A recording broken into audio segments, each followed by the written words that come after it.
But for people who are more serious in understanding Krishna consciousness, Gita Gyan level 2 is the way to go. We'll go verse by verse. I need to mute someone for sure. Just give me a second. Okay, so when you're going to Gita Gyan level 2, how is it different from Gita Gyan level 1? You're going to go verse by verse. Explain every single seven of the 700 verses. Every verse will be explained, right? And it will be a more elaborate course, most likely 7 to 8 months long. Okay, so every week we'll cover just about 10 or 15 or 20 verses, just about it. So we'll go in that detail. And after completing every chapter, just like you do quiz, the quizzes that you're seeing is very basic. We will take you through a questionnaire that you need to answer. Okay, individually, every participant has to answer, and there has to be 100% participation in quizzes, 100% participation in the class. It's not going to be just the speaker talking. There has to be participation from everyone. So it'll be a more engaging session than what you're going through right now. Okay, I'm just giving you a glimpse into Gita Gyan level 2.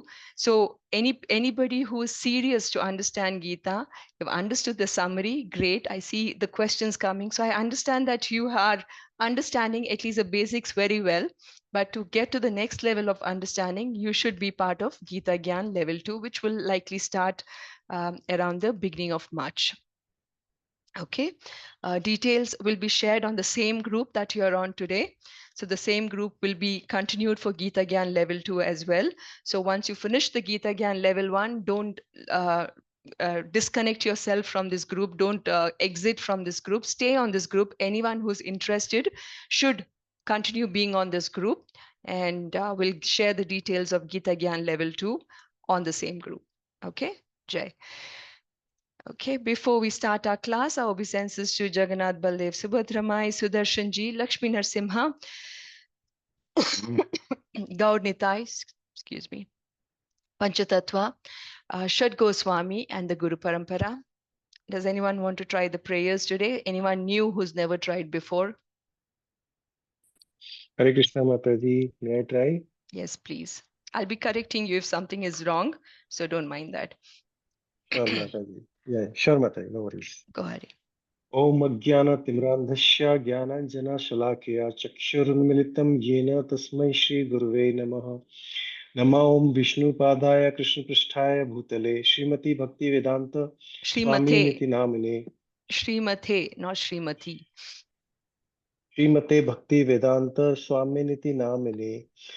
Namaste Saraswati Deve Gaurvani Pracharane. Not Namaste Saraswati. Saraswati Deve Yes. Gaurvani. Sorry, Saraswati.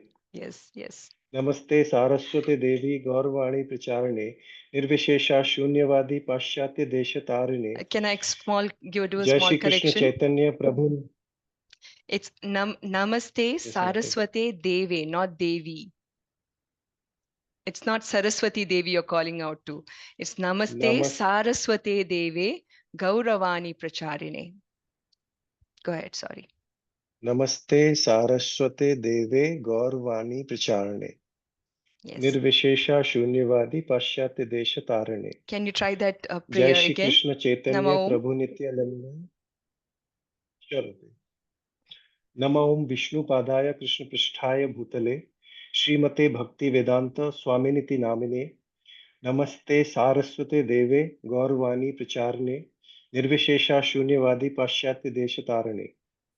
Jai Shri Krishna Chaitanya Prabhu Nityananda Shri Advaita Gadadhara Shivashadi Gaur Bhaktavinda.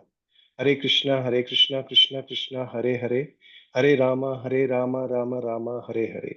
Hare Krishna. Hare Krishna. Our class today is dedicated to His Divine Grace, A.C. Bhaktivedanta Swami Srila Prabhupada, and our obeisances to His Holiness Jayapadaka Swami Maharaj. Okay, today is verse in Gita Mahatmya. There are very few verses we'll be reading in today's chapter. So does anyone want to try this verse?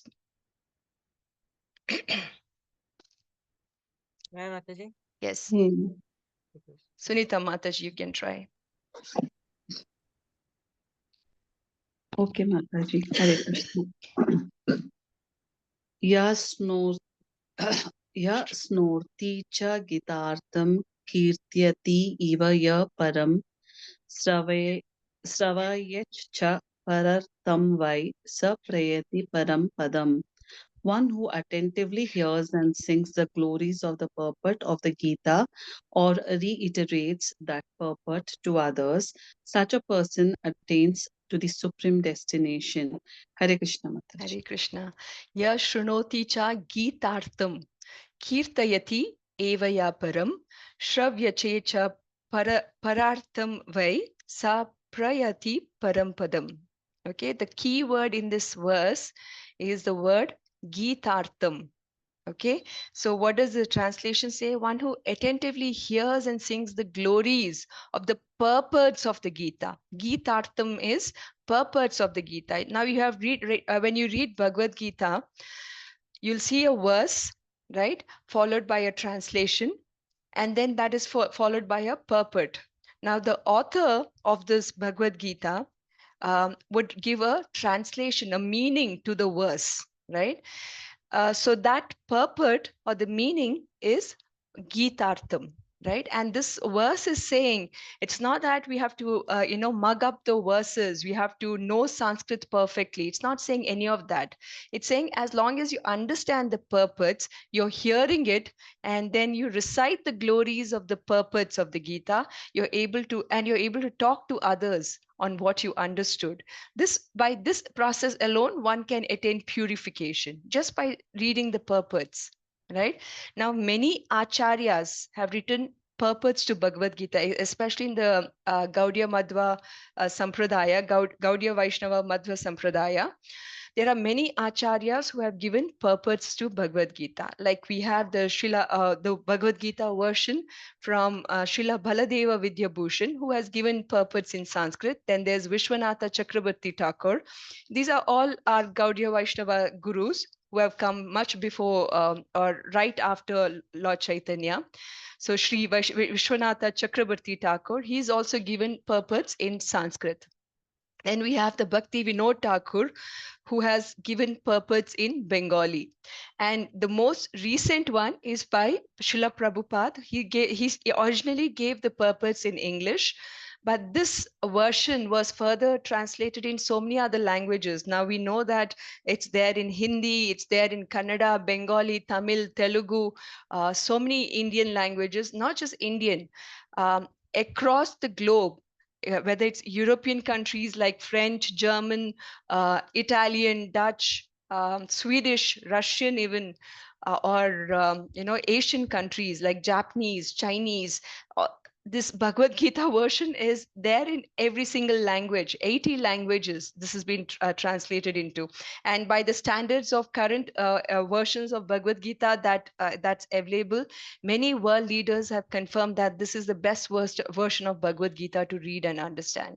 So you're very fortunate that all of us are listening to this renowned version of Bhagavad Gita, and the purports are given by Srila Prabhupada. And this verse is saying just by hearing this and singing the glories of the purports. So whatever the Acharya says, by understanding the essence of what they're trying to deliver in this verse, just by understanding that context, you are attaining perfection on your own, or you'll attain the supreme destination of the Lord. So we are very fortunate that we are actually getting to hear these purports as written by Srila Prabhupada. Jai. Okay, the chapter 17 today is the division of faith. Okay, yesterday we had a very interesting topic where we went through what is demoniac qualities and what is divine qualities. And what we understood is one who has divine qualities. Does anyone remember how many divine qualities we discussed yesterday? Divine 26. Divine is 26. 26. So these 26 divine qualities lead one to the path of liberation. While how many demoniac qualities did we discuss? 6. Total there are 6, but 6. the main are 3 means that gates, lust, anger, and The gates are 3, but the qualities are 6. Okay. Hmm. So these demoniac qualities take one to permanent bondage, right?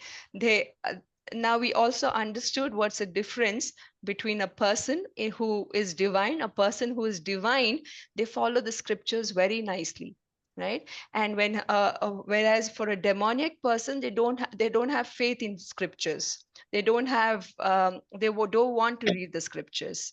Now, what this chapter 17 is doing is, in previous chapter we spoke about people who have complete faith in scriptures, and and also the other extreme, which is people who do not have any faith in scriptures. Now in chapter 17 we are talking about the in between people, people who have some kind of faith. It may not be absolute faith, or it could not be as directed by the scriptures, but they have faith in something, some form of God. Okay, so Arjuna is asking this question: what happens to those kind of people who have some kind of faith, but what does that kind of faith, what is their future going to look like? What are they going to be uh, how are they going to be delivered? So Arjuna is asking such a question. So this is a chapter especially for people who do not, like everybody in this call maybe, who some may have absolute faith in Krishna, but some may have degrees of faith in Krishna, or some may have degrees of faith in other demigods, other forms of devotion. So this is a chapter to explain what happens to such people who have various other faiths as well. Okay, let's read the first verse. May I, Mataji? Yes, Jai Lakshmi Mataji. Arjuna uvacha ye shastravidhimutsrajya yajante shraddhayanvitaha teshan nishta tu ka Krishna sattva rajastamaha. Arjuna inquired, O Krishna, what is the situation of those who do not follow the principles of scripture but worship according to their own imagination? Are they in goodness, in passion, or in ignorance? Hare Krishna. Mataji. Right. So all of us are working in some kind of mode. We are working in the mode of goodness, passion, or ignorance.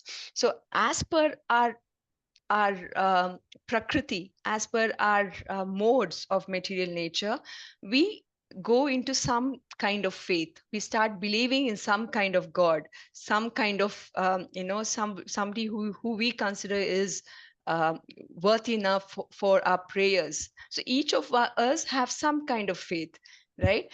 Some could be praying to trees, some can be praying to other material beings, like more powerful people or leaders. Some people are there like that, who make temples for big people. So this kind of faith is not guided by scriptures. So what happens to such a person who worships according to their own imagination? Okay, that's the question by Arjuna. Can please someone read verse 2? May I, Mataji? Hare Krishna, just go ahead. Lata Mataji, go ahead. Shri Bhagavan Uvacha Trivida Bhavati Shraddha Dehinam Sa Swabhavaja Satviki Rajasi Daiva Jai. Tamasi Cheti Tam Srunu. Translation: The Supreme Personality of Godhead said, according to the modes of nature acquired by the embodied soul, one's faith can be of three kinds of goodness, in passion or in ignorance. Now hear about this. Hare Jai. Krishna. So Krishna is saying that there are three kinds of faith. Depending on which mode, prakriti you're in, there are three kinds of faith. Faith in the mode of goodness, faith in the mode of passion, and faith in the mode of ignorance. Now we need to understand how this different faith works, right? Now let's first understand how faith in the mode of goodness. This is faith is what? Shraddha, right? So these people who have faith and they are in the mode of goodness, they will perform their duties because it has to be done. All these activities like praying to demigods, praying, offering yagnas to the different deities, they do these duties because they have to be done as a matter of duty. They'll do it. Okay, but a person in a mode of passion, they may understand the rules and regulations as given by the scriptures, but they can easily give up those rules and regulations if it is inconvenient for their body. So their primary focus is themselves then, right? So faith is, if it works in their interest, they follow the faith. If it does not work for them materially, then they don't follow the faith. That is a person in passion. Okay.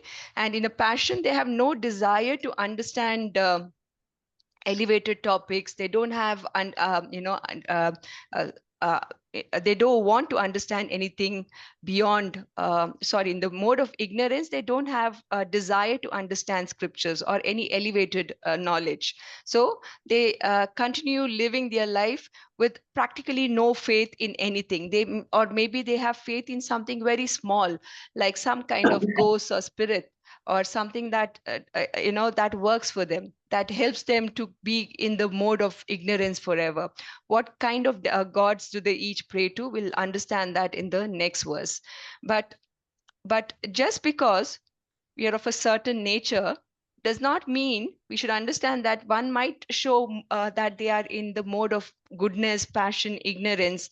Even astrologically, if you look at our astrological charts, sometimes astrology also tells this child is born in the mode of sattva guna, tamo guna, rajo guna. So that kind of predictions also happen. But we should remember that whatever prakriti one is born with, it is not a permanent state to be in.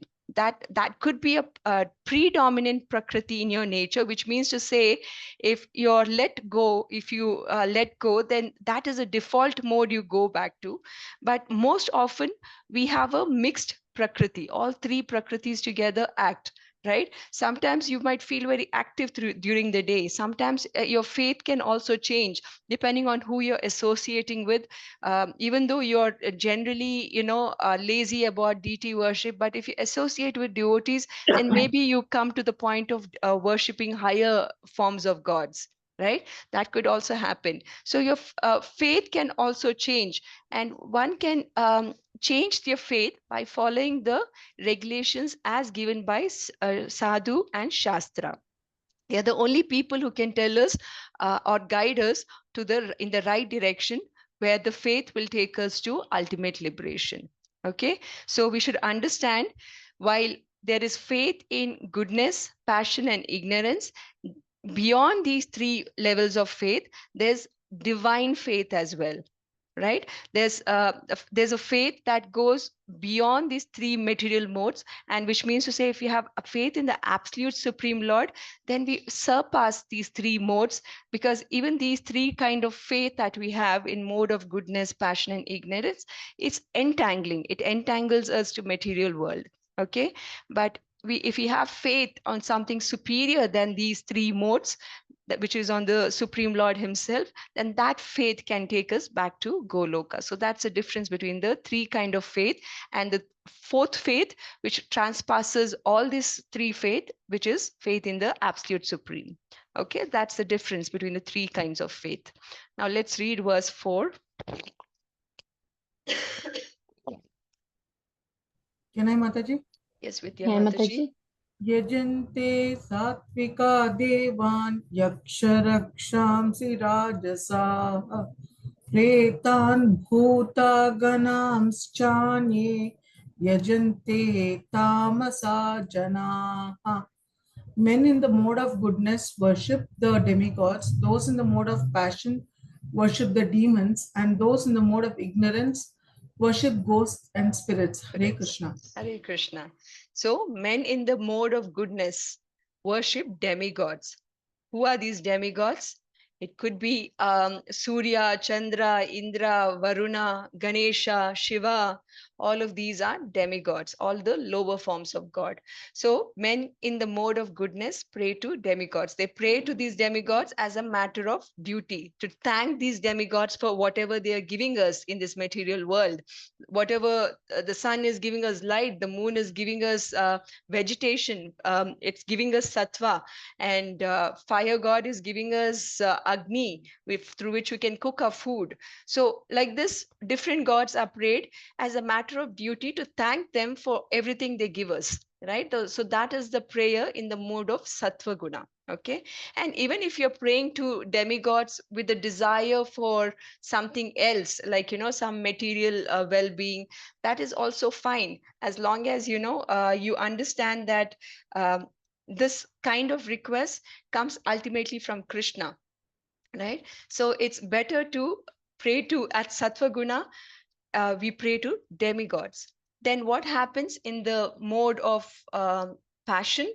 We pray to demons. Okay, there's a good example given in this purport by Srila Prabhupada. He said during the World War II, there was a person who used to pray to Hitler because of the war situation, his business suddenly thrived, and suddenly Hitler was his god, right? So this is worship in the mode of passion, because I want something in return. Now we have a lot of people like that. There might be no Tamilians in the crowd, I hope, but we have people who have temples for Rajnikant, right? So, important characters.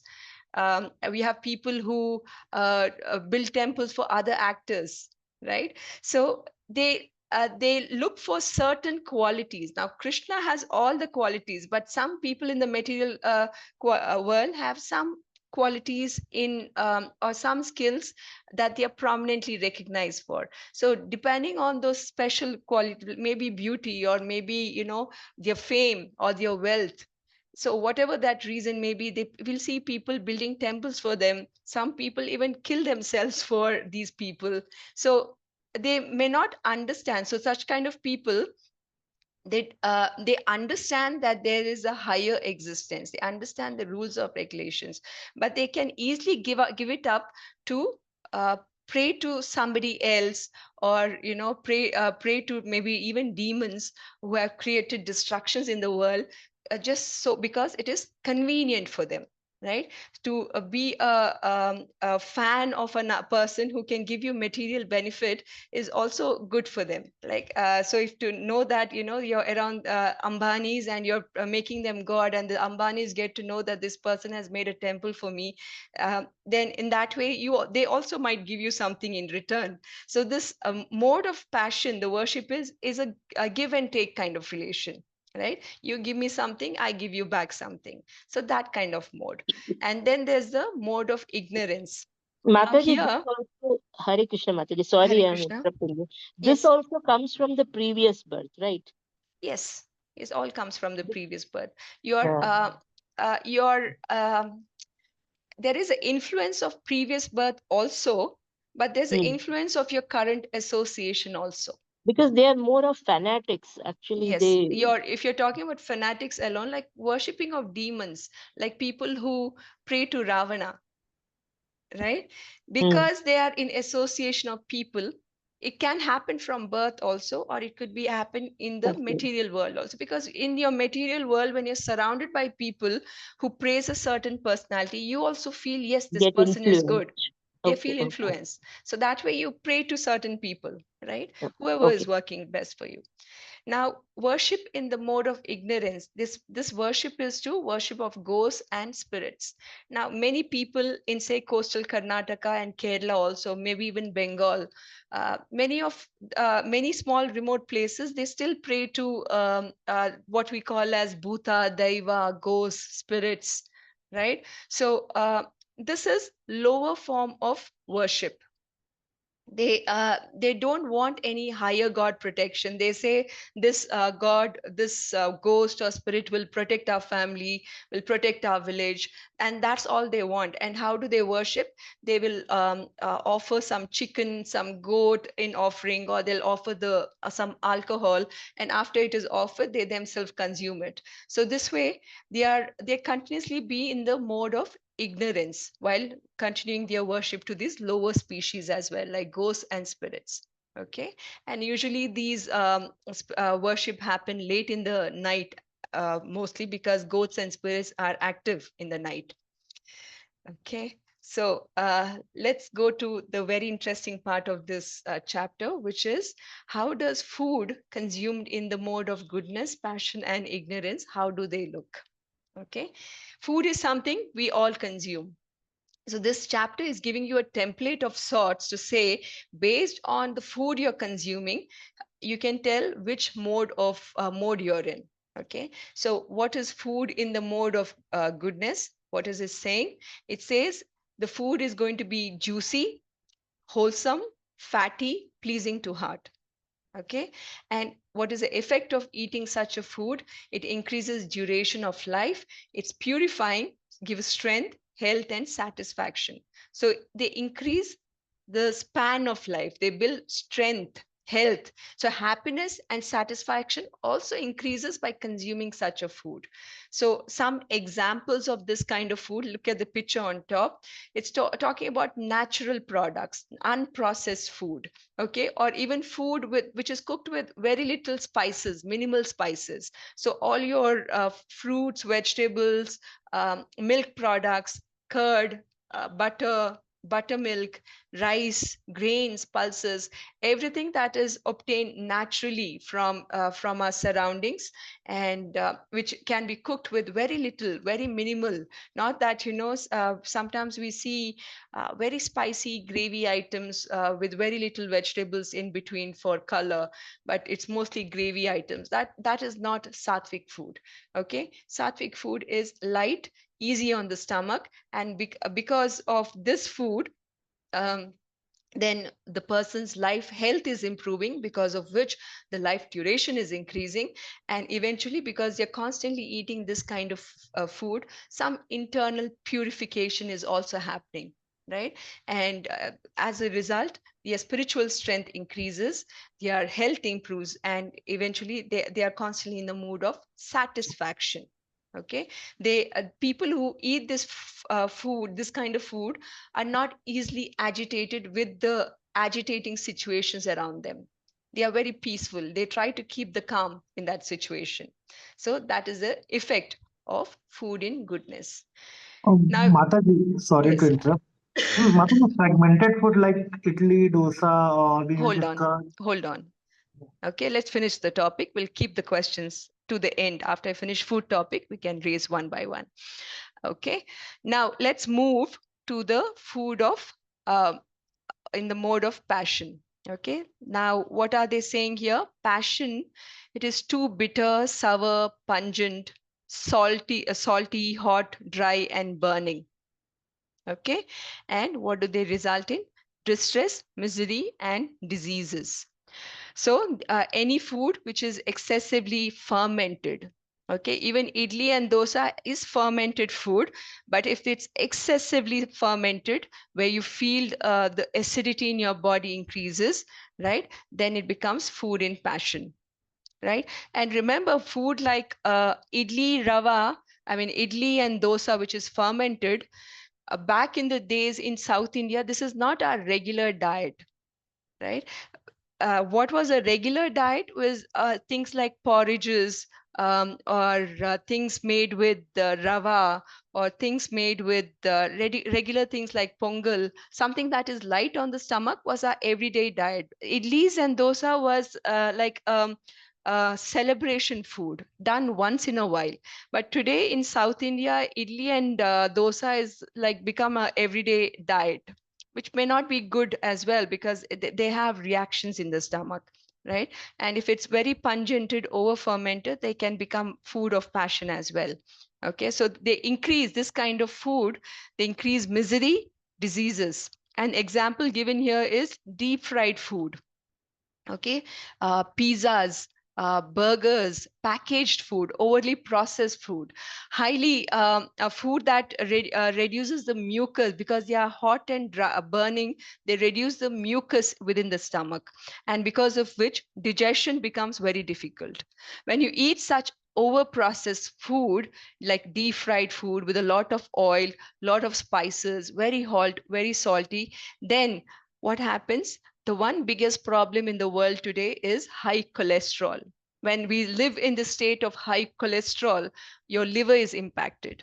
right? And eventually, as your liver becomes impacted, then there are many other symptoms show up. Your digestion is not good. You feel acidity in your system. You feel conditions like jaundice. So like this, eating different kind of passionate food over spice, they can impact your heart, impact your stomach, intestines, they can impact your liver, right? So as a result of which then we fall into miseries, diseases, and a lot of distress comes along with that, right? Now, moving on to the mode of ignorance. This is stale food. What is stale food? Decomposed food, tasteless food. Stale food is, by Shastra, anything that is cooked over 3 hours old. Okay, so food, when you cook it, it should be cooked right at the moment. Not that, cook food, keep it in the fridge for a week and then consume. No, that is already in the mode of ignorance. So food should be hot. It should be cooked in the last 3 hours and should be consumed within that 3 hours interval. Okay, and any food which is tasteless, okay, that smell bad, that smell like it's decomposed, or even considered untouchable by sattvic people, like meat or alcohol, or even garlic, wine, liquor, all of this, or non-veg food, even mushrooms are tamasic. So any non-veg food by default, it leads to mercilessness. It increases our merciless behavior within us. Okay, so we become a little immune to killing animals, killing, when you're eating non-veg, then if someone says, no, we killed a chicken, then it becomes like, okay, chicken itself, right? It's okay, that is meant for killing. And so that becomes like a okay thing when you're eating something. Or when a animal is killed, like a goat or a sheep is killed, then that becomes like, okay, it was there to be killed, so that is all okay. So we internally, our merciless behavior increases. So this food makes one lazy because of overeating of this kind of food. They become, it increases sleep in the body, and it increases laziness. So this kind of food is tasteless, decomposed, putrid, food consisting of remnants, untouchable things. Now, how to get over this kind of food? Now we have spoken about food that is in Sattva Guna, Tamoguna, and Rajaguna. Now, what is better than this kind of food? Anyone has an idea of how to transcend these three modes in when it comes to food? Eating natural food. Mataji, Take prasadam. By eating prasadam, correct? Mm. So eating food that is offered to Krishna, and then having that remnants of food offered to Krishna, that is food that transcends these three modes. Even like I said earlier, if a food is more than 3 hours old, then the food is in the mood of tamasic guna. But prasadam, which is offered to the Lord, even if it's more than 3 hours old, it doesn't become tamasic. You can still have it. It transcends the three modes once it's offered to the Lord. Okay. You can also, when you're having food with family, most of the time you tend to share food, take food from each other's plate. Even taking remnants from food, only taking remnants from the plate of Krishna, your spiritual master. These are the only two kind of food remnants you can consume, right? But accepting remnants from other people's plate, that is in the mode of ignorance. Okay, so even within family, we should avoid eating each other's juta, because there's a lot of karma transfer that happens because of that. So only if you get remnants of the food or prasadam from your spiritual master's plate. Let's say they have finished eating and there's some remnants in their plate. Devotees very happily consume that, because that is mahaprasadam for them. That is coming directly from the plate of the supreme, sometimes from the supreme Rajbhog, we call it. So sometimes it comes from the Lord's plate directly. Sometimes it might come from the plate of your spiritual master. So both of them are very auspicious. So both must be consumed immediately without any hesitation. Okay, and this in turn will remove all the ignorance within our heart. If you remember, if I'm not sure I mentioned about this, but Narada Muni, in his previous life, he was a son of a maid servant. And during the Chaturmasa, the 4 seasons of the rainy season, some Vedanta, Bhakti Vedantas, they came to that ashrama. They were serving in an ashrama, and some couple of Bhakti Vedantas, they came to live in that ashrama for those 4 months of Chaturmas. While it's raining, most sages, they live in one place instead of traveling during the rainy season. So these sages would discuss among themselves. And the little boy in his previous life, Narada, he would sit and listen to their discussions on different topics of spiritual. And after they have finished eating, he will pick up whatever is left from their plate and eat it. And just by following this process of eating the remnants of the plates from all these knowledgeable people from the Bhakti Vedantas, he himself became Narada. He became very knowledge enlightened. And in the next life, he got a spiritual body in the form of Narada. So prasadam can transcend the 3 modes if it's offered to Krishna. If it's or any food that is and once it's offered to Krishna, they don't then become mode of goodness, passion. The 3 material natures don't influence that food. Okay, any questions on the food topic itself?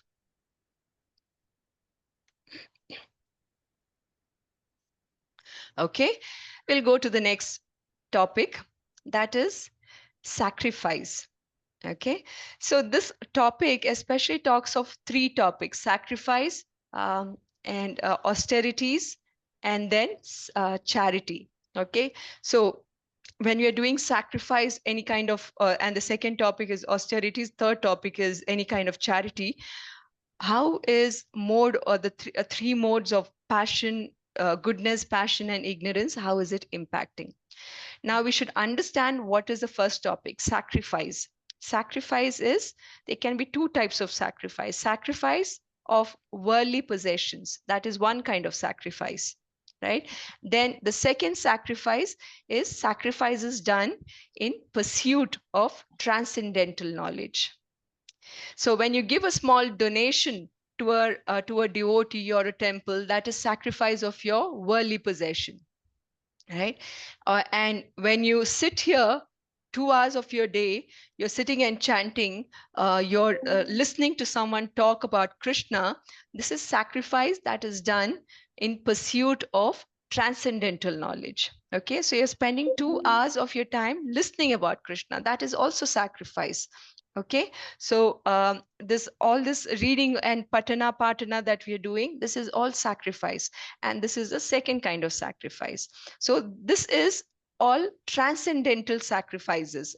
So the second topic that we mentioned, sacrifice in pursuit of transcendental, this is transcendental sacrifice. Now let's talk about material sacrifices. How does sacrifice in the mode of goodness, passion, ignorance look? First one, sacrifice in the mode of goodness. Now, these sacrifices are done according to scriptures as a matter of duty, with no desire for any kind of rewards. Okay, and the example for such a sacrifice is Prithu Maharaj. He is an incarnation of Krishna himself, and he is incarnation of a sacrifice. He represents sacrifice in as this incarnation of Krishna. It said that this Prithu Maharaj, he had completed 99 Ashwamedha Yagna, and if he had completed the 100 Ashwamedha Yagna, he would be the next Indra. So so the Indra, he became a current Indra, he became a little insecure, and he wanted to break this Yagna.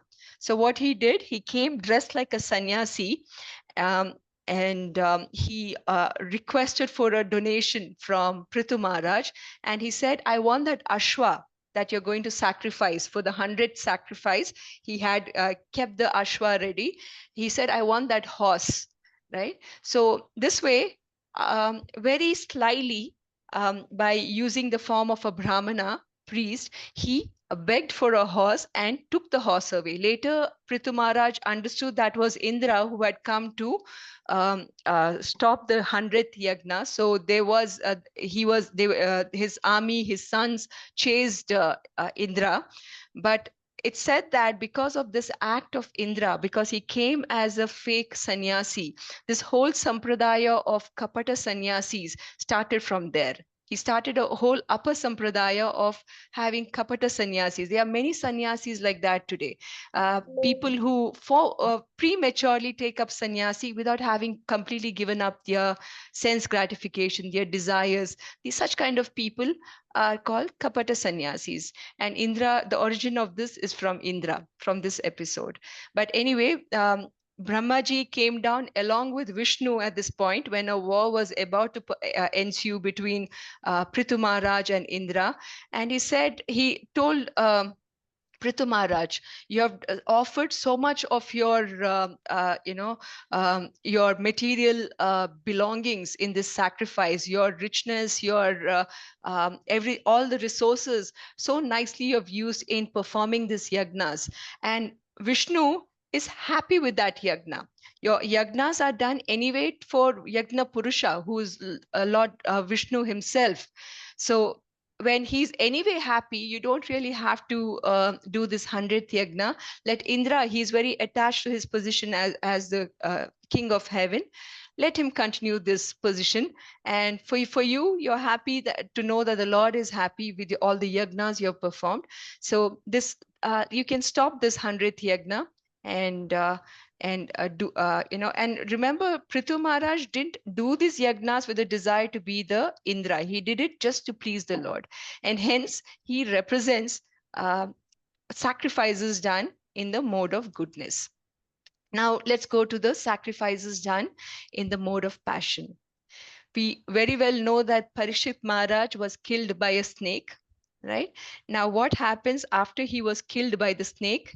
Before that, just leave the characteristics of a sacrifice in passion. It's performed for material benefit, for the sake of pride, right? What are these material pride? We understand it could be, how could this happen to me? I need to seek revenge, and hence we do some kind of thing because of your ego is hurt, or you want to prove a point. You do some kind of thing like that. So sacrifices done with that kind of mood is sacrifices in the mode of passion. A good example of this is a son of Parikshit Maharaj. After Parikshit Maharaj was killed, his son Janmejaya, he was so angry with all the snakes, he performed a yagna.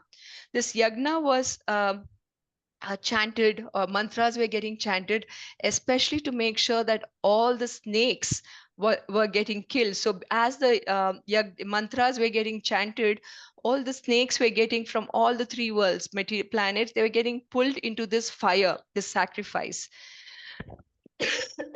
So if they had continued that yagna, the whole population of snake in this world would have been vanquished. But at the same time, when this was happening, Vyasadeva and his disciple name is Vaishampayana. Okay, so they both come to this arena of sacrifice, and they preach to Janmejaya to stop this sacrifice. Okay, and after having convinced him, they then it's said that the first time, Vyasadeva had written Mahabharata at that point, and his disciple Vaishampayana, for the first time, he spoke the Mahabharata in that arena of sacrifice. So this way, he explained to Janmejaya how acting out of passion, out of pride, is not good for him. So this way, they convince him to stop this yagna. Okay, so this is sacrifices. And it can be sacrifices can be done out of passion, out of desire for some material benefit also. Like some people might do some big yagna at home to say, look, I have so much facilities, my house is this big, so when you come to my house and I'm doing this big yagna, people will appreciate him. So they do yagna to get that appreciation, to show off their material wealth. So this kind of behavior is also sacrifices done in the mode of passion. So as I'm talking about it, remember that what matters, whether it's sacrifice or austerities, what matters is your consciousness in which you're doing that act. What is your thought process for which you're doing that act? Externally, it might look that we are doing some kind of nice yagna sacrifices, and people might think we are nice people, devotees. But what matters is internally, what is your intention? Right? Is it to please the Lord? Is it to please the people around you? Or you're doing it without understanding the scriptures? What is your intention? So your intention actually decides which mode you're working in, right? And finally, sacrifices done in the mode of ignorance. How do they look? Now, this sacrifices performing without regards to scripture. There's no distribution of prasadam, no chanting of Vedic hymns, without faith, no remuneration for priests, right? Now, an example of this could be many a times people, you can see there when there's some kind of strike or band in India, people will burn buses, people will burn bikes, right? Some people will sacrifice themselves, right? So this kind of people who sacrifice things, material things, because these kind of sacrifices are not mentioned in any kind of scriptures. They're doing it to please some people on earth, material beings, right? Some lovers will kill themselves for their lover, right? Nothing mentioned in scriptures, but they're doing it. They're hurting the material body so that another material being is impressed by them. They're not trying to please the Lord. They're only doing it for their own. They're hurting themselves. They're hurting the people around them. So this kind of sacrifice is in the mode of ignorance. Okay.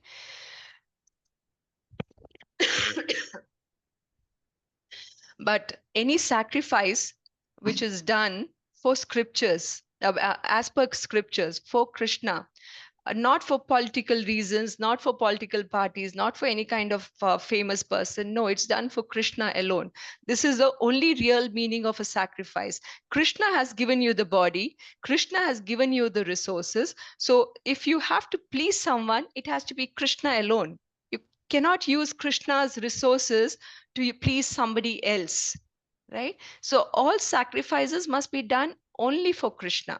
Any sacrifices that is done for Krishna in direct service of Krishna, in Krishna consciousness, can this kind of sacrifice can transcend these three modes. Okay, it can go about these three modes, and this way, under the instructions of a bona fide spiritual master, when we follow the rules and regulations and perform the right kind of sacrifices, that is Krishna consciousness.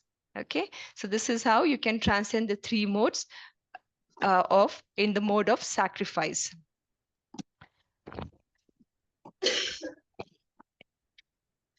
Okay, now the second topic is then austerities. Austerities is what? Tapas, right? Austerities can be of three kinds. Things that you give up. Things that you give up. It could be your speech, it could be your bodily comforts, it could be your distractions that you keep constantly bringing to your mind. So you're trying to bring your mind in control. So austerities could be of your body, it could be of your speech, it could be of your mind. Okay. Now within austerities, again, there are three levels: goodness, passion, and ignorance. Now, austerities done in the mode of goodness, it is performed out of transcendental faith.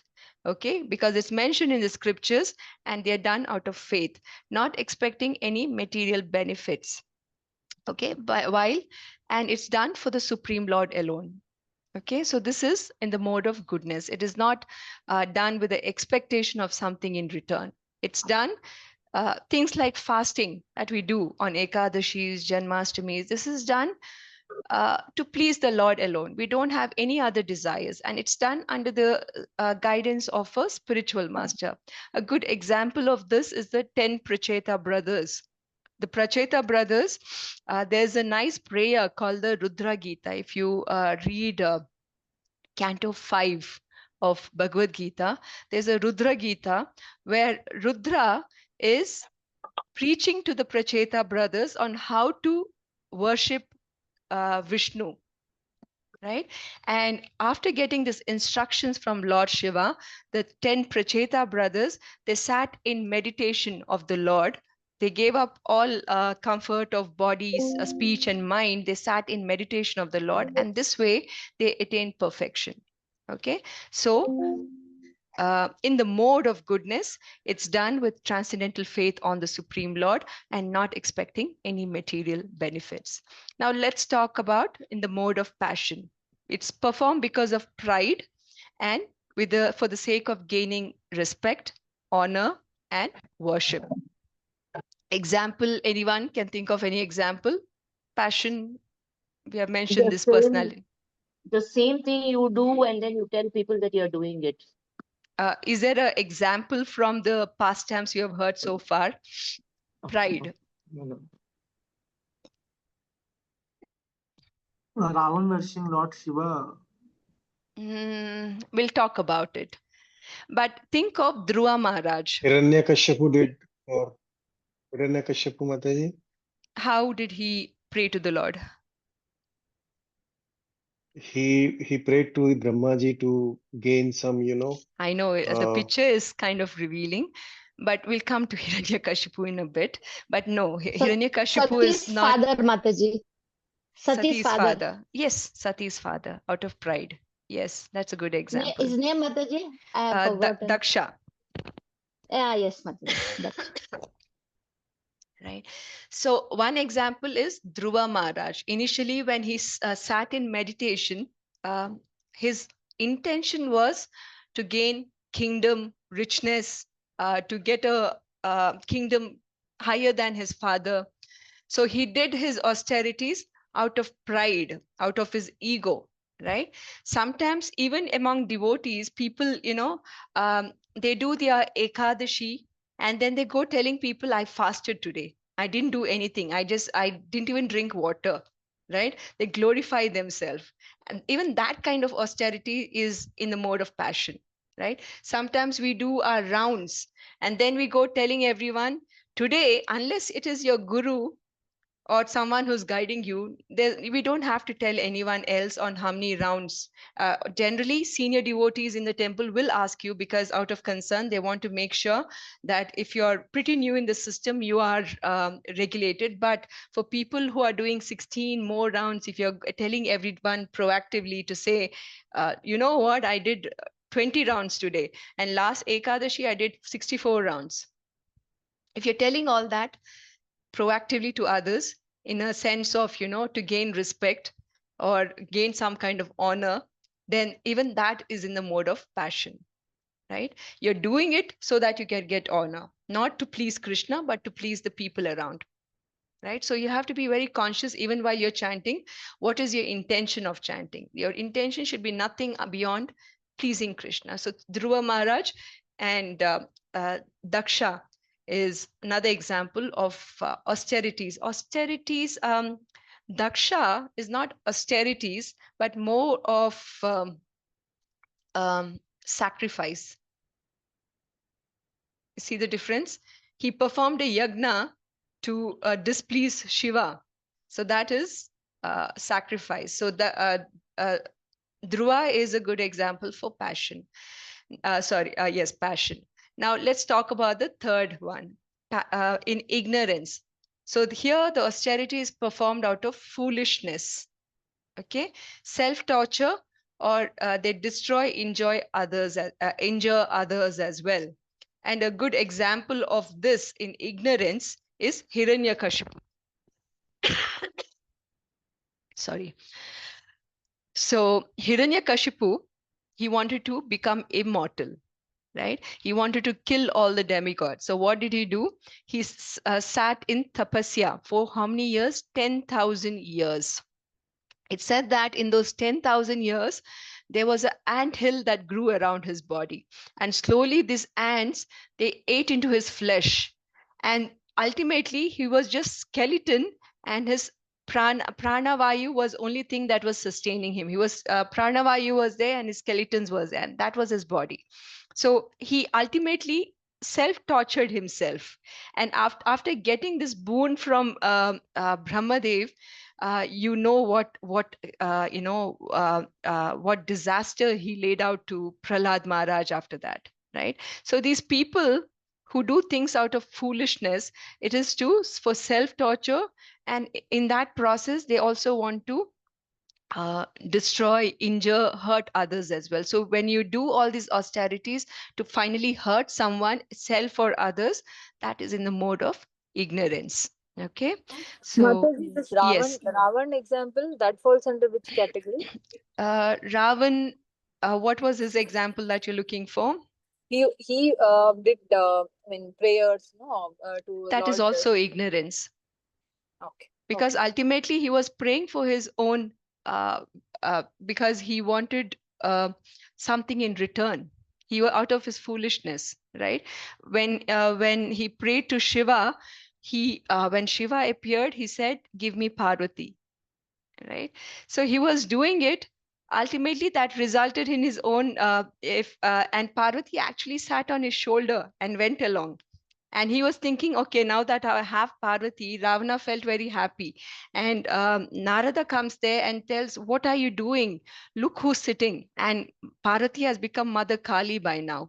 She's turned all black. Her tongue is all come out. She has a skull chain and she is dripping blood in her mouth. And Ravana is like, okay, now if I drop her now, she will kill me. So the only way he could he could do is return her back to Shiva, right? So desires, austerities that you perform that could ultimately hurt yourself, destroy people around you, that is in the mode of ignorance. Okay, these are not prescribed by the scriptures at all.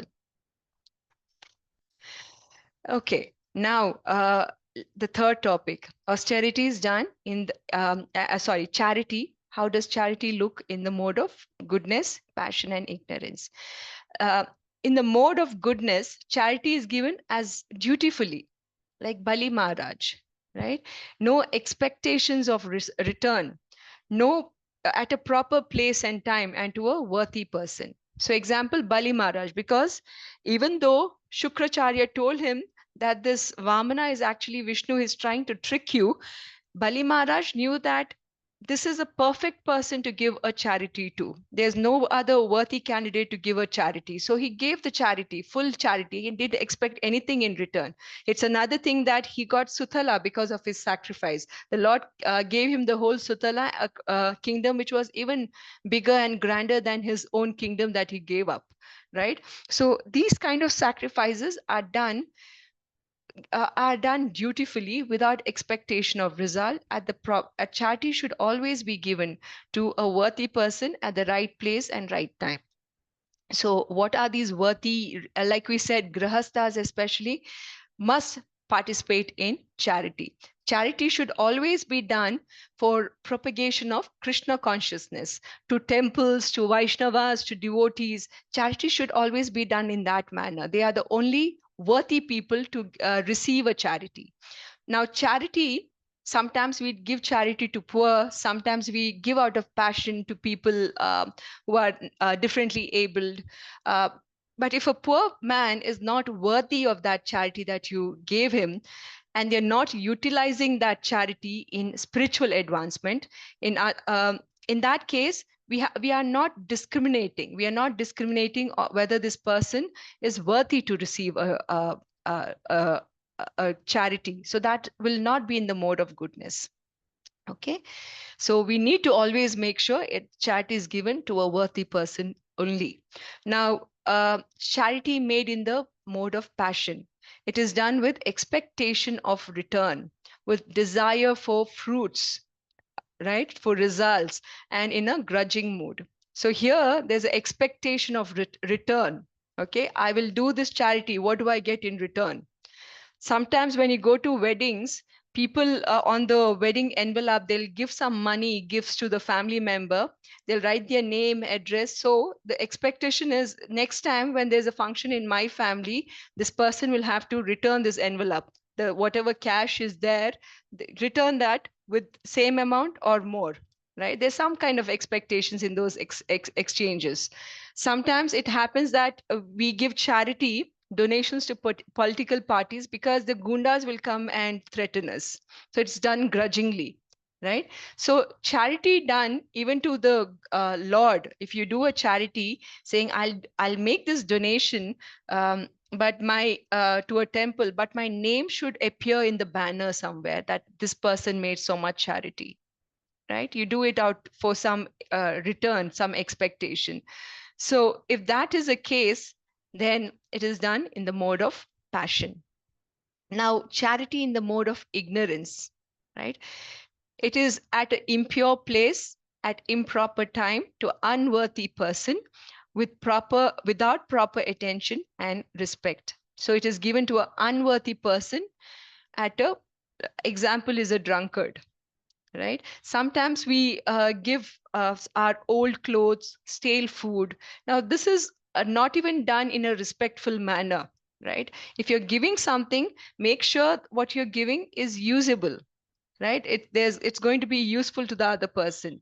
Don't give stale food to your maid and say that is charity, right?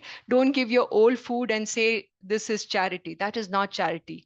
So this charity should be done to at a proper place. If it's done in an impure manner, impure time, to unworthy person, then that is not that is charity in the mode of ignorance. So very often we kind of give charity to out of emotion to some beggar, some drunkard, right? But how will the and once the receiver receives this charity, now how this receiver will use this charity will decide what kind of charity it was. Sometimes maybe a beggar uses that money you gave in charity to put a donation in the temple. So he's actually worthy candidate to receive that charity.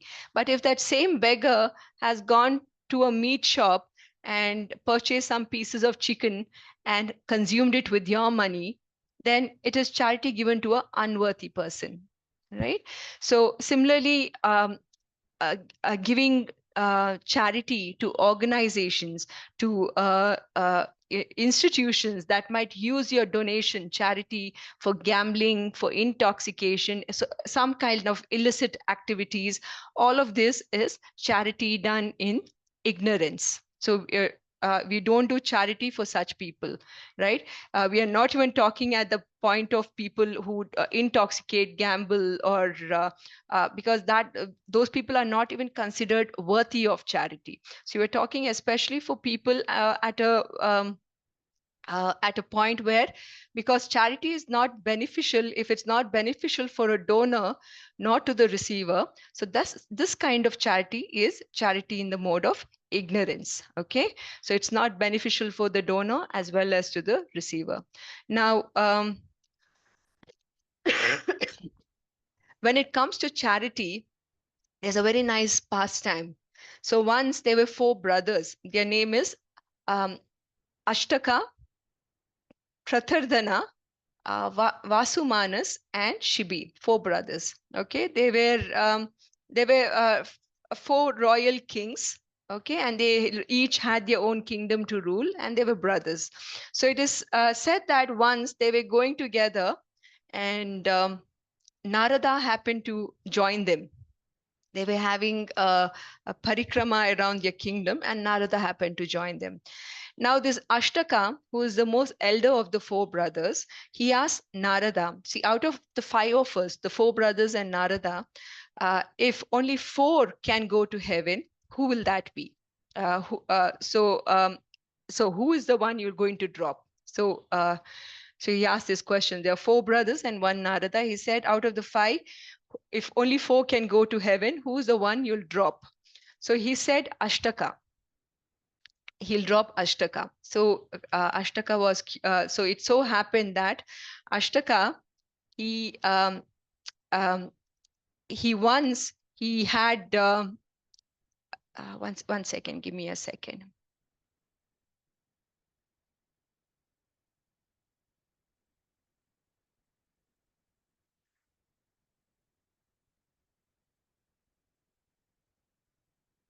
Sorry. So once Ashtaka, so why is that? Why am I not eligible to go to heaven? So Narada explained that once Ashtaka had given some cows in donation. Okay. And after giving that donation, he had pointed out to Narada and said, look, those cows that you see there, I donated that cows. So he did it in the mode of passion. He did it for recognition. And after making that charity, he openly proclaimed, self-praised himself for making that charity. And because of that behavior, Narada said, Ashtaka is not eligible to go to heavenly planets. Now, 4 people left. Same question again. Ashtaka is asking, okay, now 4 of you are left. Now, if only 3 can go to heaven, who is it that you will, who is the one person you'll drop now? So Narada said it is Pratardhana. And why was it? Because it so happened that once when Pratardhana was riding uh, a chariot with a horse in front of it, it so happened that 4 brahmanas came one after the other and said they needed a donation of a horse. Okay. Now Pratardhana had 3 horses with him at that point. So he told, but there were 4 Brahmins, so he had to arrange for a 4th horse. So he told the Brahmins, can you give me some time? But the Brahmins were very restless. They said, no, we want the horse right now. So what he did, the 3 horses, pair horses that he had, he gave to each Brahmana. Now he's left with that one horse that is riding his, on which his chariot was getting drawn. And the 4th Brahmana is waiting for his 4th horse. And because of this, because the 4th Brahmana was restless for his charity, he disconnected the horse from the chariot and gave that horse to the Brahmana. Now what he did, he had to himself pull the chariot and drag it and take, because there was no horses to pull the chariot. And while doing that, he kept cursing the Brahmanas for their impatience. Right? So he went to the extent of pulling Narada in a chariot himself. Narada happened to pass at that time. He said, Narada, why don't you just sit? Anyway, I'm pulling my chariot. I'll pull you as well. So he did it out of sarcasm at that point, implying that he had nothing left to give. Right? So he was showcasing his sense of pride in this sacrifice. But at the same time, he was also abusing the people to whom it was done in a grudging manner. Right? So he was also abusing the Brahmins to whom this charity was given. Okay, so the second person, Pratardhana and Ashtaka, both are out. Now 3 people in. So the same question. So only if 2 people can go, who will that be? So he said, then Vasumanas will be dropped. He said, why? So it so happened on 3 occasions when Narada visited Vasumanas, Vasumanas would talk about how wonderfully his flower chariot was, to which Narada would agree. And pleased as this, Vasumanas became proud of his possessions, and he continuously kept glorifying, talking about his possessions. Instead of giving charity, he's glorifying his possessions. So he had, so because of that, he was unfit to go back to heaven. Now there was just Shibi and Narada left. So again, same question. Between Shibi and Narada, if one of you would go to heaven, who would that be? And Narada says that would be Shibi. Not Narada, but that would be Shibi. Why? So it so happened that Shibi, once a Brahmana, it was actually Lord Brahma who came down to test Shibi. And this Brahmana, who was actually Brahma, he asked Shibi, I want you to kill your son and serve that fresh flesh to me for my food. Right? So because this order came from a Brahmana, Shibi immediately said, yes, I will follow. So he kills his son, cooks him, and serves this meat to the Brahmana. And just when the food was ready, आदमियों कुछ मन में होता बात. I request everyone to be on mute while you're not talking to me. So just as when Shibi was ready to serve, he comes out to call the Brahmana, and he sees this Brahmana, he is burning all his treasury, his palace. He's taken a stuff with burning with fire in it, and is burning all his stables, harems. He's all the elephant feeds, animal feeds, everything is getting burnt. But Shibi didn't react to that also, right? He said, okay, so without any question, the king still respectfully, he approached the Brahmana and said, your food is ready, you can now consume it. And like this, uh, without even a quiver on his face, the king respectfully took the Brahmana inside and gave him the food. Now the Brahmana is very amazed at the patience of the king. He had killed his son, he had damaged his material possessions, but the king had still continued his mood of charity. And like this, when he's looking with amaze at the king and sitting before the food for some time, then he showed himself as Brahma, and that he was testing, and he revived his son and brought him back to life.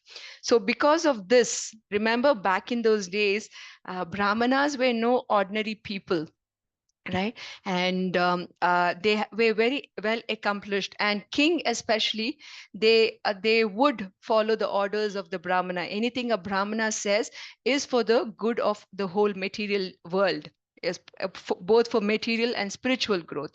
So the Brahmanas were of that stature.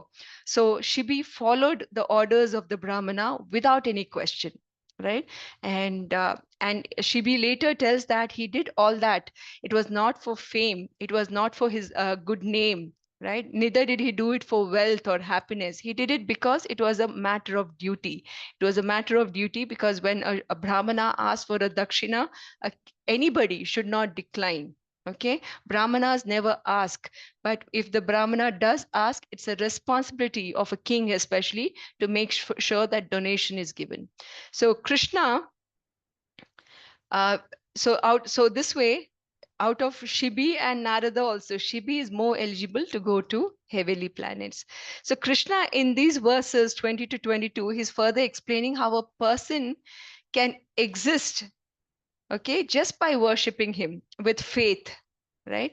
Any charity that you do, any austerity that you do, any sacrifice that you do, any food that you eat, all of that should be in the service of Krishna. Everything. So just by having pure faith in Krishna alone, we can transcend all the three modes. Okay. So charity again in the mode of Krishna consciousness, any charity done for Krishna to his devotees is the best kind of charity.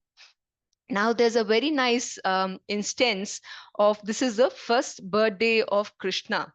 This narration I'm going to give you tells you how his birthday, the first year of birthday of Krishna, how Nand Maharaj and Yashoda celebrated it. What kind of austerities, what kind of charities, what kind of sacrifices they performed to celebrate his first birthday. So it said that on his first birthday, all the cowherd men and women were invited to participate in the jubilate celebration, right? A nice band was playing and the assembled people enjoyed it. All the learned Brahmanas were invited and they were chanting Vedic hymns for the good fortune of Krishna. And during the chanting of the Vedic hymns and playing of the bands, Krishna was bathed by Mother Yashoda. This bathing ceremony is technically called Abhisheka. And even today, this is observed in all the temples of Vrindavana, even other ISKCON temples, on the occasion of Janmashtami and on the birth, that is the birth anniversary of the Lord, right? Further, it said that on this occasion, Mother Yashoda arranged to distribute large quantity of grains, first-class cows decorated with golden ornaments. Land was given in charity, horses, cows were given in charity to all learned and respectful Brahmanas. Okay, Yashoda took her bath, dressed herself nicely, and taking child Krishna in her arms, fully dressed and bathed on her lap, she sat down to hear the Vedic hymns chanted by the Brahmanas. The Brahmanas thereafter began to offer oblations to the sacrificial fire with yogurt, butter, kusha grass, and water. Brahmanas chanted the Vedic hymns and performed the ritualistic ceremonies for the second time.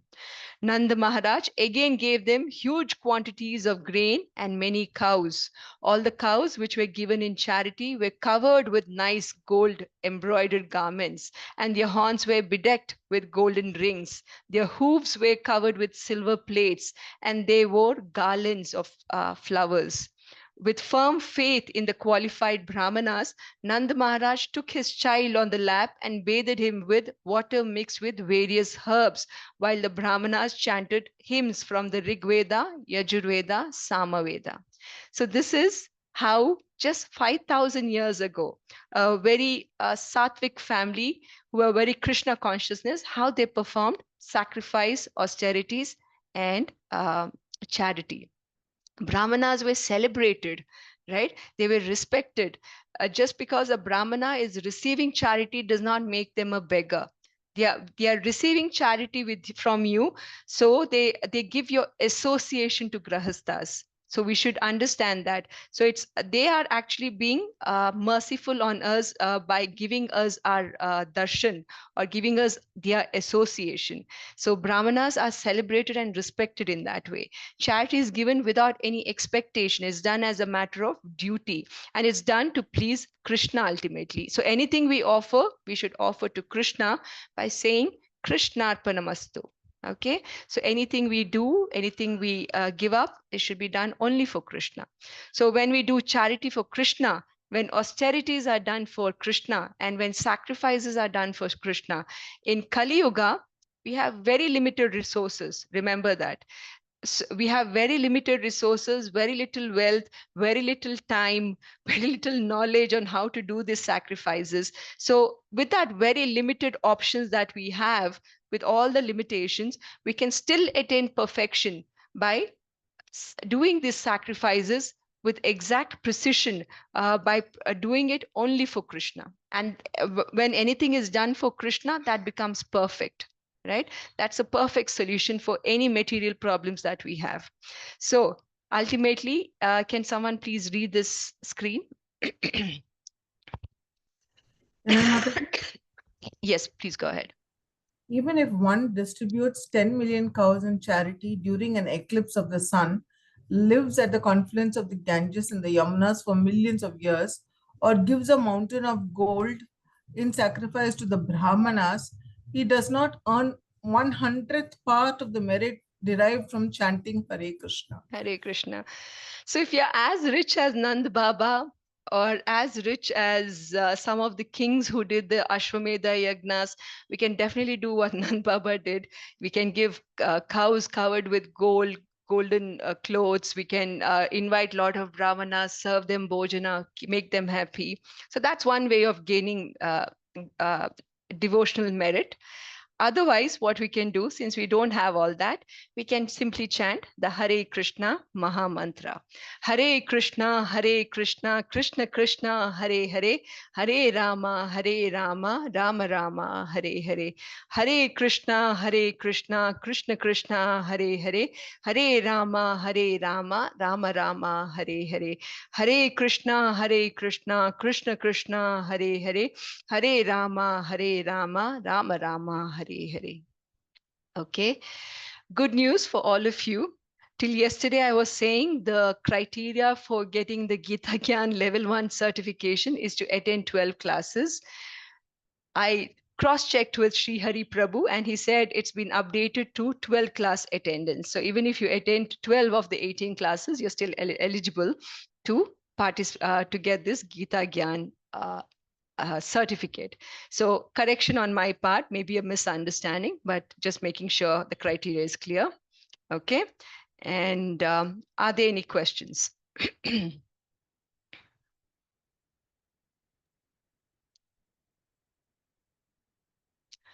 No questions? All clear? Yeah. Mataji, I have a question. Yes, Pavan Prabhu. So, I mean, few days back, we had covered a scenario about charity, to be very specific. that when we are giving charity, it's not we are expecting anything in return, but we have to give it wholeheartedly, that we are giving it to the Lord, right? Yeah. And then we do the charity. Yeah. The outcome of the charity, example, I am going to give the charity. Let's take an example that I am visiting a temple and I give the charity to a beggar who is sitting outside. The way how he will use that particular money for charity, will it impact me back? Yes. Okay. So Yes. that's Yeah. You're giving it to a person who's sitting outside, and there are many people unworthy. sitting outside the Hmm. temples for Hmm. different reasons. Correct. So just because they're sitting outside temple doesn't make them a worthy person, Correct. right? Correct. Even if they're sitting inside temple, but Mm-hmm. if they are not worthy, we should be cautious of such donations. Okay. Okay. Thank you. Thank you, Mataji. Hare Krishna. Hare Hare Krishna, Krishna. Mataji. Hare Krishna. Mataji, I have a question Yeah. regarding the like as at the start of the presentation you mentioned that uh, demigods. Like from childhood, I used to pray to different demigods, and now Yes. after when I'm in Krishna conscious, I am praying to Krishna. So Okay. now there is a like how the balance should be created in the devotion service, so that no, there should not be a guilt that no, from childhood I'm Okay. praying to Giving this up god on and demigod yeah, guilt. yeah. Okay. Okay, so there's a nice way to understand the relation, like we mentioned in the other chapters. We should understand that demigods are not independent gods, right? They're not independent, working independent of Krishna. They are delegates of Krishna, right? Krishna has Right. given them different responsibility to manage different, like when you're praying to Ganesha, Ganesha was the one who wrote Mahabharata, right? Right. And Yes. when he was writing the Vedas, there was only one clause put by Veda Vyasa. He said, when you're writing, you should understand it and then write it, right? Right. And you cannot stop in between. You can't take a break. You should write continuously without a break. And Ganeshji said, yes, yes, yes. So that means to say, when he was writing all the Shastras, he actually understood it before he wrote it. So who is a better than Ganeshji to tell us what these, how, when you pray to Ganeshji, you should pray such that Ganeshji, help me understand, right? Help me understand this knowledge. Help me understand the Supreme Lord. Give me this knowledge to understand, right? Mm. It's not always for material things. Don't just pray for material things all the time. Of course, it's okay to pray for some material relief if it's really bothering you, if it's bothering your Krishna consciousness and you can't, you're at the point of, I need some help, then pray for material things. But if everything is okay, understand it in, even when as devotees, when you're going through various tribulations in life, it's because if you're a devotee and you're still going to tribulations, that means Krishna wants you to go through these tribulations. He's waiting to get you back. He wants to burn your karma fast so that you can come back to him faster. But if you continue with the same kind of, you don't burn all your sins in this life, then you have to take another birth. Krishna has to wait longer for us to come back. But if he's putting devotees in a lot of trouble, stress, you can understand that Krishna is, fast forwarding some of these reactions. So you finish your cycle of karma and come back to him faster. Right? You can look at it like that. Sometimes for a devotee, when they pray to Krishna, you'll see that, something that was big, that could have had big, maybe it happened in a small way. Krishna took care of that as well. So it could have been something really bad accident, but I escaped with a scratch. So Krishna can do that as well. Right? So his devotees is protecting, he is, maintaining their Krishna consciousness. But when you're praying to demigod, whether it's Saraswati, whether it is Shiva is the best of all Vaishnavas. Shiva is said, he's the best of Vaishnavas. So when you're praying to Shiva, you should have that mood that you're praying to the best of Vaishnava. Yata? So when you're praying to Shiva in that mood, like a senior god brother, you want to imbibe his quality of meditation or focus on Krishna always. So when you're praying in that mode, why not? Lord Shiva will be pleased. He'll be pleased. Everybody's asking for material benedictions. He will be happy to know somebody here is asking for Krishna. I will grant his desire. Right? So when you're praying, pray with Krishna consciousness. Don't just pray for yourself. Pray to all these demigods to help you with your Krishna conscious journey. Like, moreover, my question was on knowledge. I was not having that knowledge. So now I have the knowledge, but then immediately getting cut off or no, you don't have to cut off. So you don't have to cut off. Just change the mood in which you're praying to the demigods. No. Thank you, Mataji. Hare Krishna. Hare Krishna. And like Krishna says, if he is pleased, all the demigods are pleased, right? Yes. So if you're pleasing Krishna, all the demigods that you are praying to today, in future, if you reduce your worship, or you can take a call when you're in that stage. But for now, don't do a drastic change in your meditation style. Continue praying to Krishna. Keep Krishna in the center of your altar. Know that he is the Supreme Lord. So don't just give a small poster of Krishna in one corner. No, even when he's sitting on your altar, he has to be the Supreme Lord. Right? So make sure he's given the due respect in the altar in your house, and pray, and understanding that when Krishna is pleased, all the demigods are pleased. You don't have to individually go pray to every demigod. When we pray to Krishna, he makes sure that all the demigods are pleased as well. Okay. Hare Krishna. Hare Krishna. There was some other question. Hare Krishna, Mataji. Kalyani Mataji.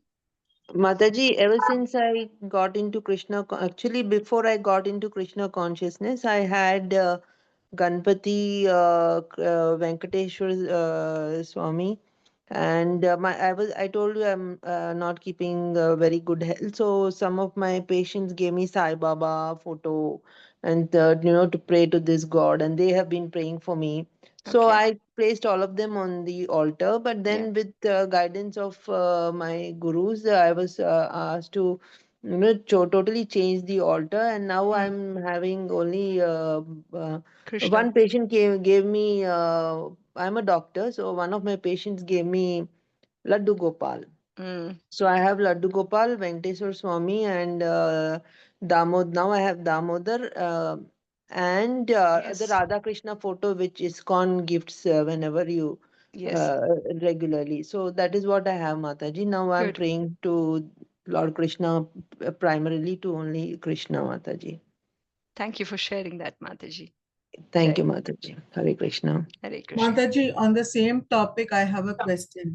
Yes, Vidya Mataji. We all have something called as Kul Devata. Yes. Okay, that is our ancestors have been praying to that same God all this time. Yes. And my family, they've been always saying, my parents and everything, all the elders in the family, you should not ignore the Kul Devata, otherwise everybody is going.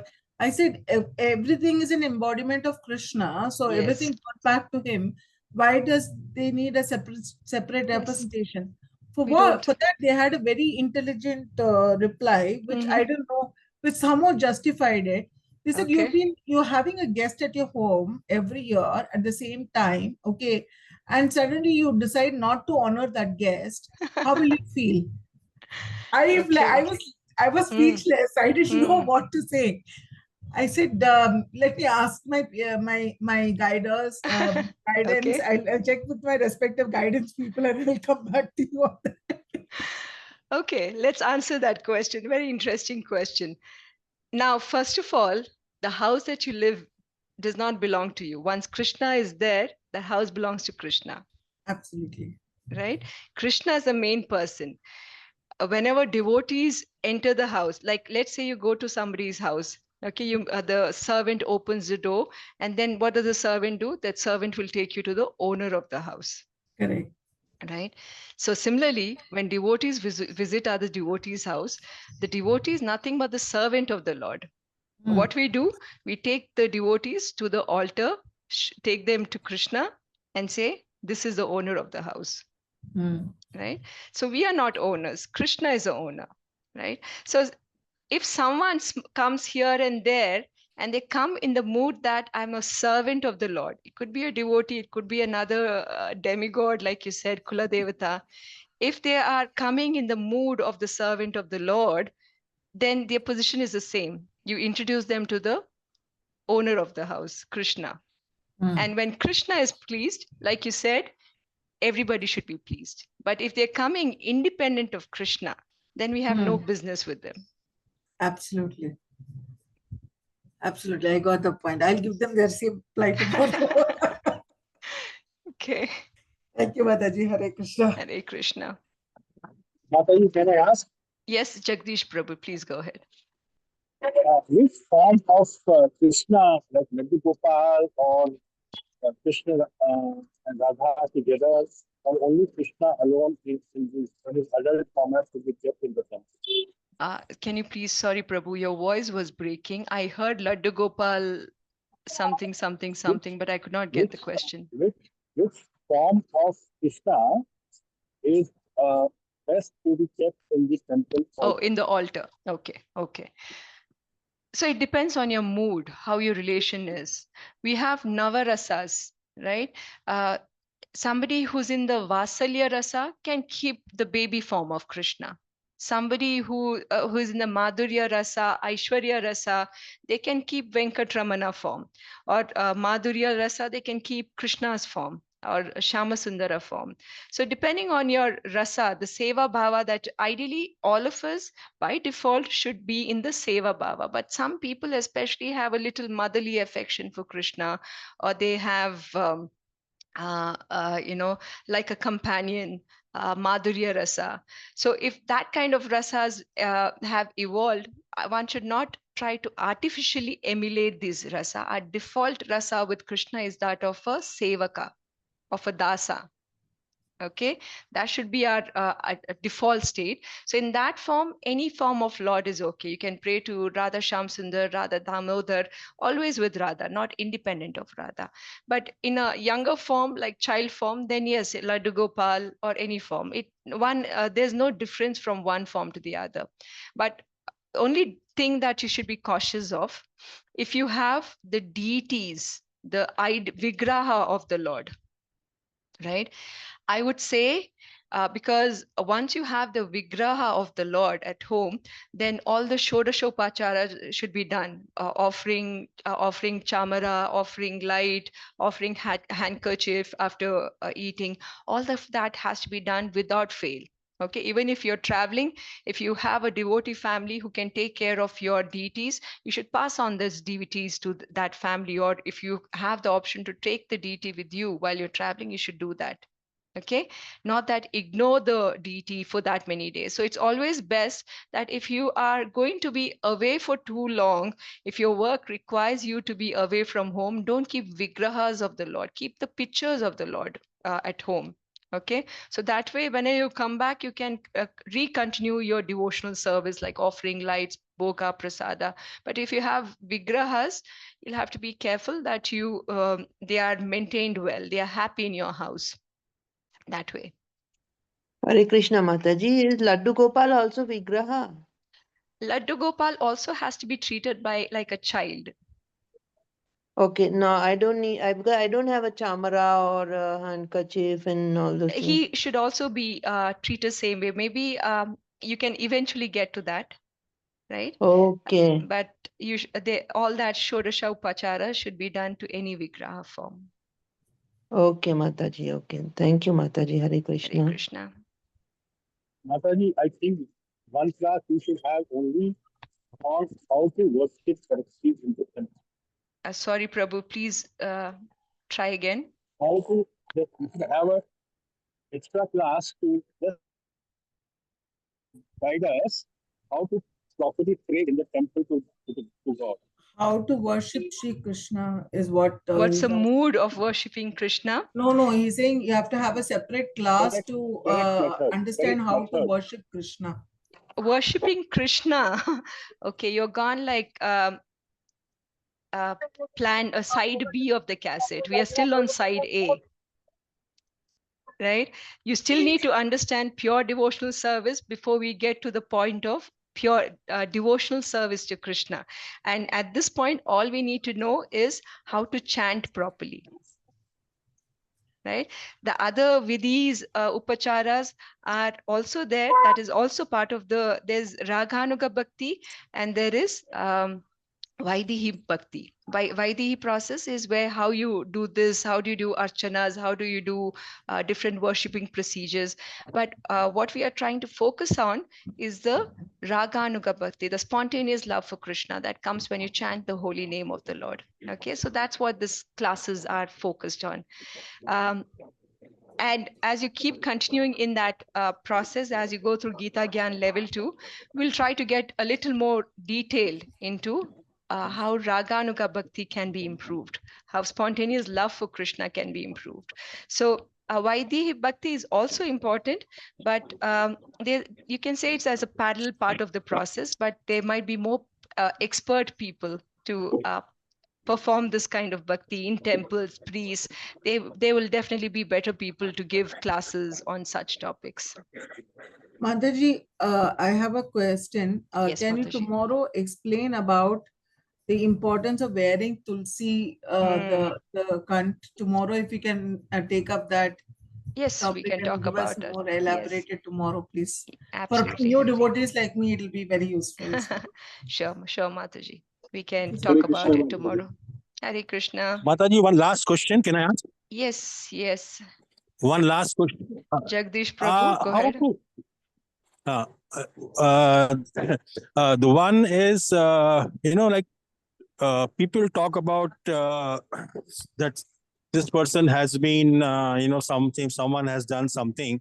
How to pacify these people that there is nothing like people doing something on you or black magic? It is just that you should have faith in God and chant the mantra whichever suits you. How to pacify them with what answer? Black magic and everything does happen, Prabhuji, right? It's a valid science. So if it's happened, it's not that it's not happened, maybe it's happened, but like you said, having faith in Krishna, absolutely surrendering to Krishna, praying to Narsimha, right? How can any demon stand in front of Narsimha? So have faith in Narsimha. If you can, do some yagnas at home for Narsimha, to please Narsimha, so that all these kind of demonic activities, black magic, all these smaller energies, these are black magic is done with spirits, lower forms of devis. So all these things can be easily overcome by worship of Lord Narsimha. So you can pray to Lord Narsimha. But even more than that, it said that when a devotee of the Lord, pure devotee of the Lord, simply recites the Hare Krishna Maha Mantra. There are pastimes where, Bhakti Vinod Thakur and his son Bhakti Siddhanta Saraswati Thakur, they actually went and stayed in a haunted house, and they were like brickbats being thrown by ghosts in the house. And because of all these activities, they sat in the house and chanted. Both were exalted devotees. So both of them sat and chanted the holy name of the Lord in that house. And from next day onwards, there were no more ghostly activities in that house. So you can understand that just by chanting the holy name with full surrender, such activities can be stopped as well. Then Mataji, my next question comes is how to perform Narsimha Yagna at home? You'll have to contact a priest, Prabhu. Okay, you can visit any of the Narsimha temples, authorized temples, and see if they can conduct a home for you. Thank you so much, Mataji. Hare Krishna. Hare Krishna. Hare Krishna, Mataji. May I ask a small Yes, question? Prabhuji. Mataji, let's say when we go for these weekly programs and Bhakti Viksha programs, and there are like number of deities, one is Lord Chaitanya Prabhu, Nityananda Prabhu, and Krishna Gopalji, Laddu Gopalji, and sometime, Jagannath Prabhuji, Subhadra Maharani Baldeva, and Lord Narasimha as well. So how to, decide that how much weight to give to which, All of deity them and are which equal. Lord? All of them are equal. The original form of Krishna, which is Radha Shamsundar, Radha Damodar, Radha Madhav, they are always the center of the worship. All worship begins with them, right? And then you can move on to avatars. Narsimha, if you have Ramachandra, you can do that. Jagannath Baldev, Subhadra is also the original form of the Lord Krishna. If you have Govardhan, Then Govardhan also represents Krishna. So center is Radha Madhav, Radha Shamsundar, Radha Damodar, whoever it is, and follow it up with Govardhan, Jagannath Baldev, Subhadra Mai. So it depends on how, sometimes the mood of the devotee is to pray to Radha Madhav. Sometimes the mood of the devotee is to pray to Jagannath Baldev, Subhadra Mai. So in that case, Jagannath Baldev, Subhadra Mai will be in the center. They'll start their worship first with Jagannath and then move to Radha Madhav, right? So it depends on each devotee. On sometimes, you know, devotees are like, they have special attachment to Jagannath. Sometimes they have special attachment to Radha Madhav of Mayapur, right? So that's all okay. These are all details. Ultimately, what matters is that you're still praying to Krishna at the end of it. Sure, Mataji. The only thing is basically one of the Prabhuji was mentioning that sometime you may have guilt, or you missed Lord Narasimha, or you missed Jagannath Prabhu. You only focused on Radha Madhav or It's okay. Govardhan. Radha Madhav is the origin of Narasimha. All right, Mataji. Thank you so much, Mataji. Hare Krishna. Hare Krishna. But if you have Narasimha in the altar, yes, you should make sure that special aarti just for him all the time. Okay, he Sure. needs to be kept pleased. Sure, Mataji. Sure. Yes, it doesn't have to be at the beginning, first order, but you should have a separate aarti for him. We have Sure. sing a song specially for him, for Narasimha, while we Narasimha Aarti. yes, Narasimha aarti. Sure, Mataji. Hare Krishna. Thank you. Okay, any other questions? Jai. Okay, we'll end our session for today, and tomorrow we'll meet again 7 o'clock for the last chapter of Bhagavad Gita, and Vidya Mataji asked for a class understanding of why we wear Kantimala. We'll talk about that as well. Vancha kalpatarubhyascha kripa sindhibhya evacha patitanam pavanebhyo vaishnebhyo namo namaha. Thank Hare you. Krishna, Mataji. Thank you, Hare Mataji. Krishna. Thank you, Thank you, Mataji. Mataji. Hare Krishna. Dandavat Thank you, pranam. Mataji. Hare Krishna. Hare Hare Krishna. Krishna, Mataji. Thank you. Hare Thank Krishna. you so much, Mataji. Thank Hare you, Krishna. Mataji. Dandavat Dandavat pranam. pranam, Mataji. Hare Krishna, Hare Krishna, everyone. Dandavat Mataji. pranam. Thank you so much, Hare Mataji. Hare Krishna Mataji, Krishna. Dandavat Pranam. Hare Krishna Mataji. Hare Krishna.